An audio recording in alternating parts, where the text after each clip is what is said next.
Thanks for staying with us. A bright spot in the wake of what many consider a disheartening midterm. Conservative school board candidates emerged victorious in a number of elections across the country last week, including left-leaning states like Maryland and New Jersey. And in Florida, 25 of 30 school board candidates backed by Governor Ron DeSantis toasted victory.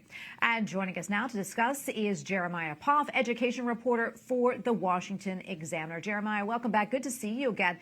It seems like most of these races really came down to the question of parental rights in schools. What more can you tell us about this? Yeah, so parental rights has been a huge issue in the last couple of years, both on the national political scale, but also it's permeated down to the local level. The biggest watershed moment, I think, for this was when Governor DeSantis decided to endorse 30 different school board candidates in Florida, and of those 30, 25 of them won. So obviously he went on to win an enormous victory a couple weeks ago, and it seems like that kind of carried down ballot to these pro-parental rights candidates. But it wasn't just limited to Florida. In South Carolina, a group called Moms for Liberty endorsed a number of candidates, and they flipped the school board in the city of Charleston.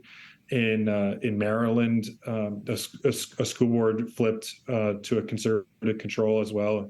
It's kind of taken the country by storm in local areas where people don't really think about the national headlines. Yeah, and you know what? I want to go back to, you mentioned Governor Ron DeSantis. He backed a bill banning instruction on sexual orientation and gender identity for younger students. He caught a lot of flack for it nationwide, as you know. However, that move really seemed a boon for those board members that he backed. Talk to us more about that. Yeah, it doesn't seem like the so-called "Don't Say Gay" bill hurt Governor DeSantis.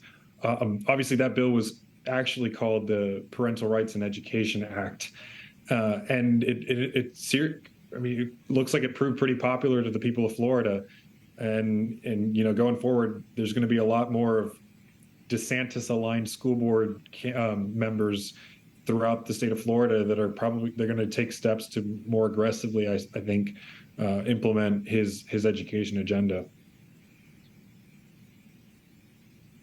Yeah, and Jeremiah, what do you think the lesson is here, when you look at these school board outcomes overall?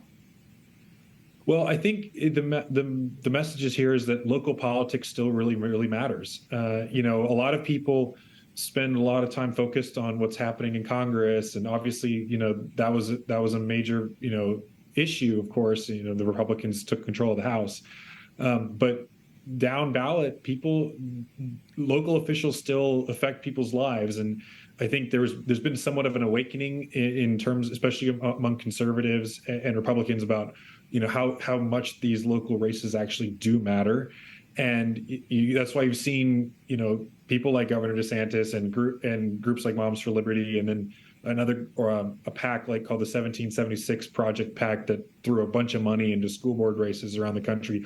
All these groups have all of a sudden really invested into school board races, especially because there's been so much concern about what's been going on in our public schools, and the school boards are ultimately the arbiters of what happens in a public school.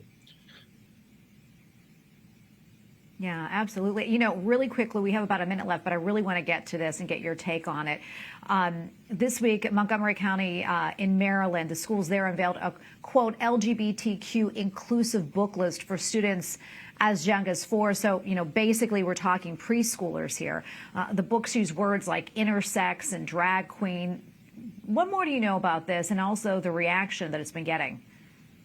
Well, it seemed. The MCPS is pretty defensive about it. They say that it's not mandatory, but this kind of thing is unfortunately very common in a lot of school districts, and it's certainly not limited to Montgomery County. But you're seeing a lot of LGBTQ issue related books and content being pushed on young children, and this is just the latest example of that. All right, we're going to leave it right there. Jeremiah, thank you so much for your analysis. Always appreciate it.